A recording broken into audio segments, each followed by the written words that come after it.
Movie tie-in games are a bit of a rarity these days. There used to be a way for companies to market their games to a wider audience, using the characters from their films. Now not can you really watch them in their films, but you can play as them in the games too. However, companies now seem to prefer releasing mobile apps based on the movies, as opposed to hiring a development team, distributing the game, and paying to market it. It's a cheaper alternative, and to be honest, they probably yield more money from it in the long run. I guess it means less clutter in our libraries, since movie tie-in games have a reputation for being generally not good.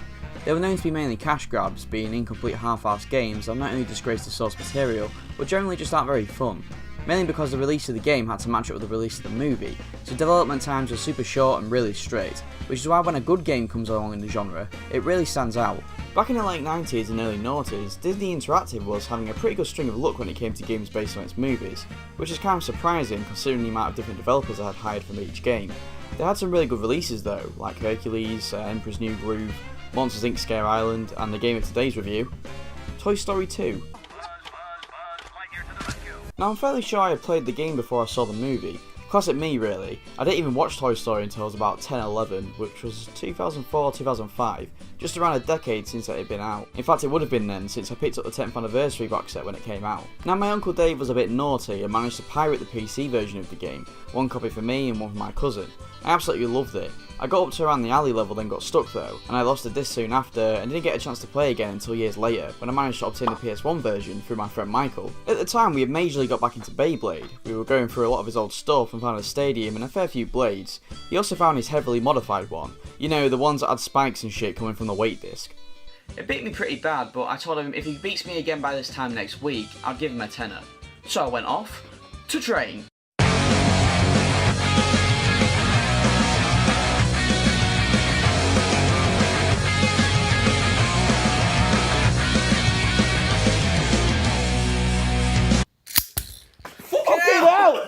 Jesus Christ! Now I know it's a freaking plastic top, but I swear it was spinning longer and getting more sturdy the more I let that thing rip. And it seemed to pay off too, since when me and Michael battled to the my Beyblade ended up taking the beating from his Frankenstein and I outlasted him.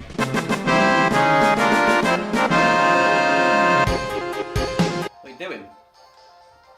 Stop! Because I won, he said I could borrow one of his PS1 games, so I picked out Toy Story 2 and kind of forgot I borrowed it.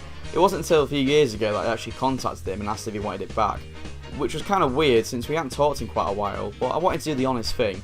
He did say it was fine anyway and I could keep it, so it all worked out in the end, baby. Toy Story 2 is a collectathon 3D platformer. The structure is exactly like Super Mario 64, just with a level select screen instead of a hub world. At least it's got this very charming etch-a-sketch aesthetic to it though. Your goal in each level is to collect Pizza Planet tokens. There are 5 in each level, with each one having a certain objective that needs to be fulfilled before acquiring it. The objectives for each are the same throughout each level. One that requires some platforming or some sort of puzzle, a time trial or race, most of the time against RC, who does not take losing well.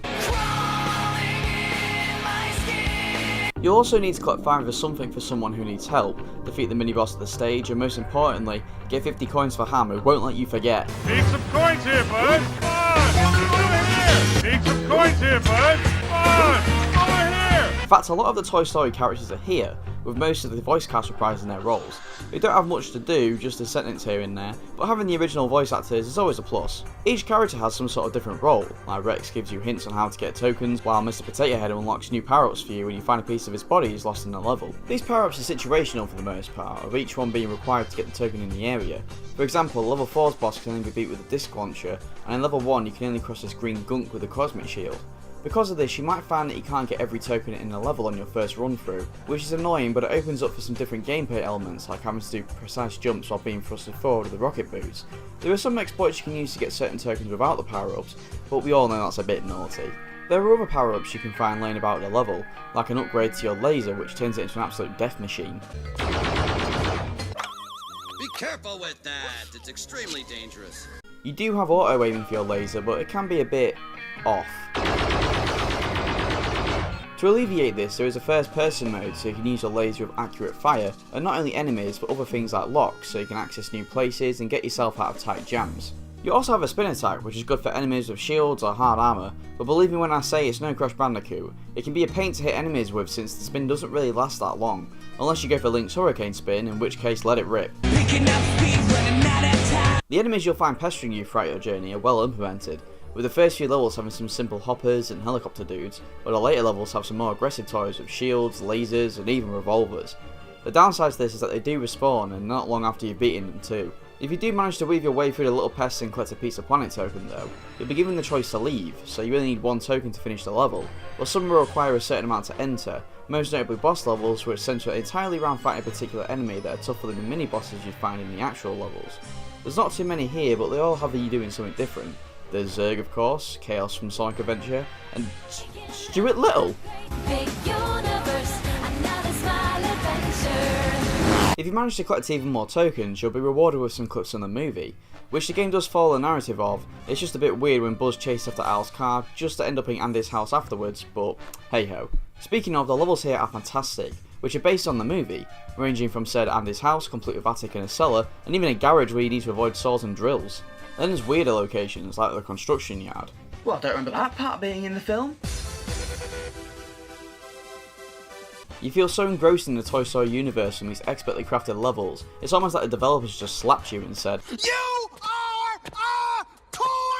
The genius of these levels is the fact that something as insignificant as reaching over the top of some filing cabinets is actually a daunting task for a toy to complete, having to jump across tables and drawers to reach. You really feel like you're Buzz Lightyear, hopping across gutters, swinging on lamps and zip wiring across phone lines, just like you see the toys do in the movies. Hell, you even get to perform sequences straight from the movie.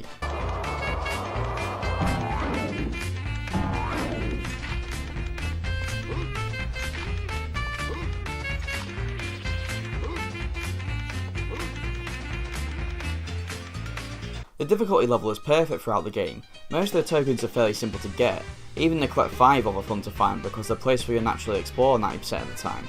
They even have sound cues and animations that make them stand out and easy to see. There's always at least one level that takes a bit more effort though, like in Andy's neighbourhood you have to climb all the way up this big tree to beat this weird ass Zurg kite, and if you fall you have to make it all the way back up again.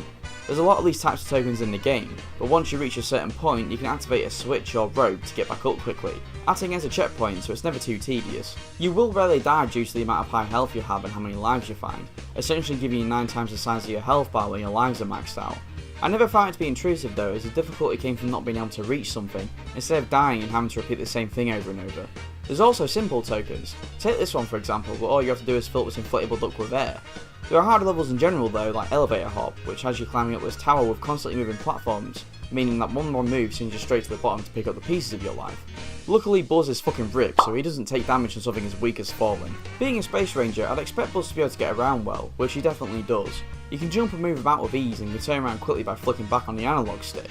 The problem is the camera, which is hell bent on looking at Buzz's booty 24/7. It's okay for open space areas, but when you're trying to do some tight jumps, it really gets upset when you take Buzz's ass away from it. Luckily you can change the camera to passive mode, which lets go of its Buzz behind fetish and doesn't fight you at all, letting you move it manually. It helps, but it can still get in the way as it goes from to not moving at all, and there's not really a middle ground. I can't say I expect much more from a 90s 3D platformer, but it's something to note. And while that notepad's out, get down how good this game's soundtrack is. Every level's theme is catchy and memorable, each using distinct sounds to add to the level's atmosphere. Construction Yard has clinks and clangs of tools, and Al's penthouse has a final western showdown feel to it. It's hard to explain how these fit so well, but they just do. Complementing this is the fantastic sound design. Your laser is springy and punchy when it hits, shredding through toys has never felt so good. Two of my favourites are when you lock onto an enemy,